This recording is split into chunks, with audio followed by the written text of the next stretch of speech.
أعوذ بالله من الشيطان الرجيم.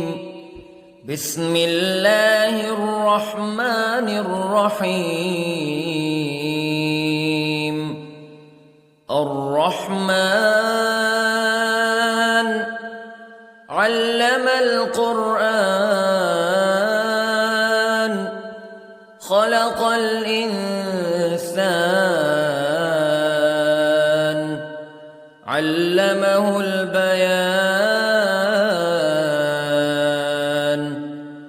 الشمس والقمر بحسبان والنجم والشجر يسجدان والسماء رفعها ووضع الميزان ألا تطغوا في الميزان وأقيموا الوزن بالقسط ولا تخسروا الميزان. والأرض وضعها للأنام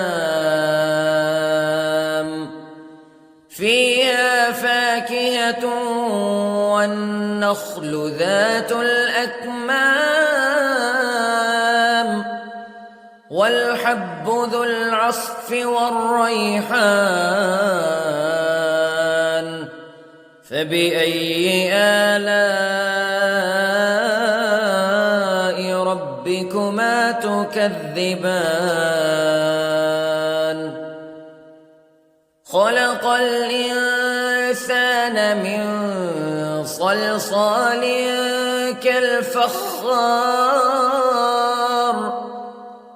وخلق الجان من مارج من نار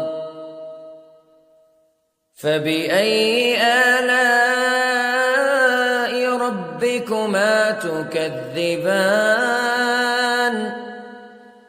رب المشرقين ورب المغربين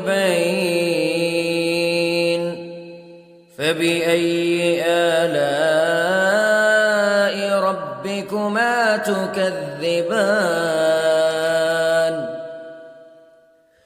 مرج البحرين يلتقيان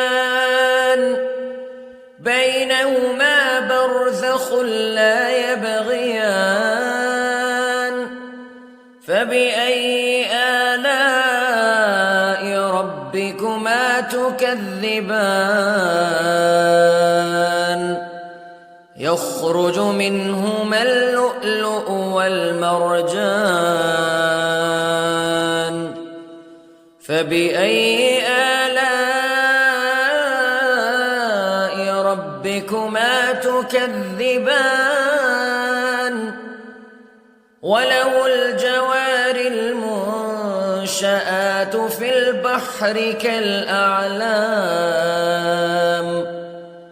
فبأي آلاء ربكما تكذبان. كل من عليها فان ويبقى وجه ربك ذو الجلال والإكرام فبأي آلاء ربكما تكذبان.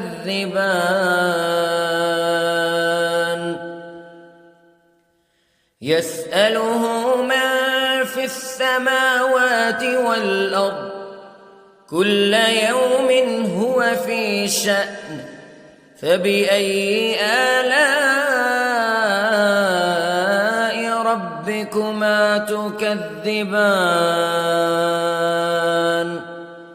سنفرغ لكم أيها الثقلان فبأي آلاء ربكما تكذبان.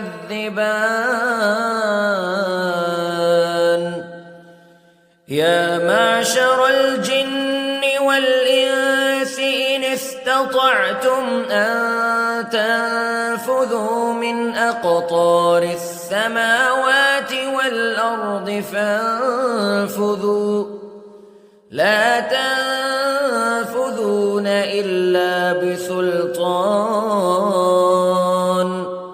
فبأي آلاء ربكما تكذبان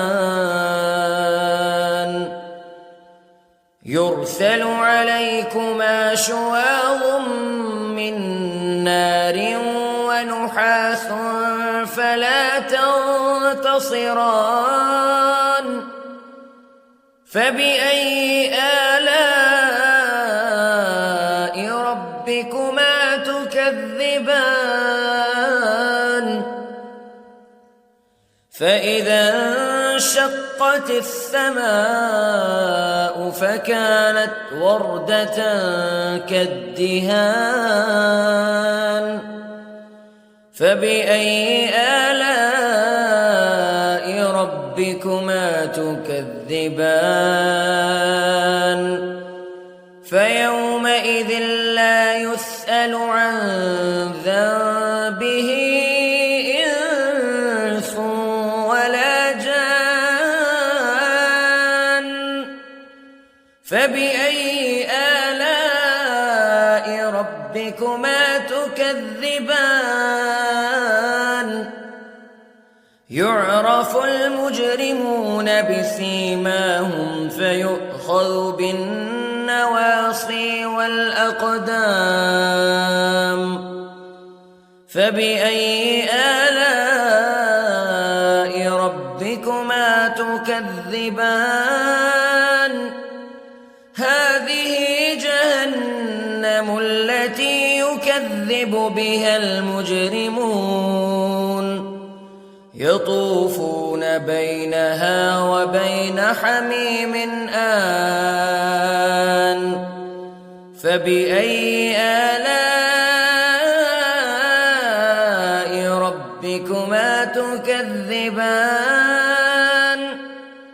ولمن خاف مقام ربه جنتان فبأي آلاء ربكما تكذبان ذواتا أفنان فبأي آلاء ربكما تكذبان فيهما عينان تجريان فبأي آلاء ربكما تكذبان فيهما من كل فاكهة زوجان فبأي آلاء ربكما تكذبان متكئين على فرش بطائنها من استبرق وجنى الجنتين دان فبأي آلاء ربكما تكذبان فيهن قاصرات الطرف لم يطمثهن إنس قبلهم ولا جان فبأي آلاء ربكما تكذبان كأنهن الياقوت والمرجان فبأي آلاء ربكما تكذبان هل جزاء الإحسان إلا الإحسان فبأي آلاء ربكما تكذبان ومن دونهما جنتان فبأي آلاء ربكما تكذبان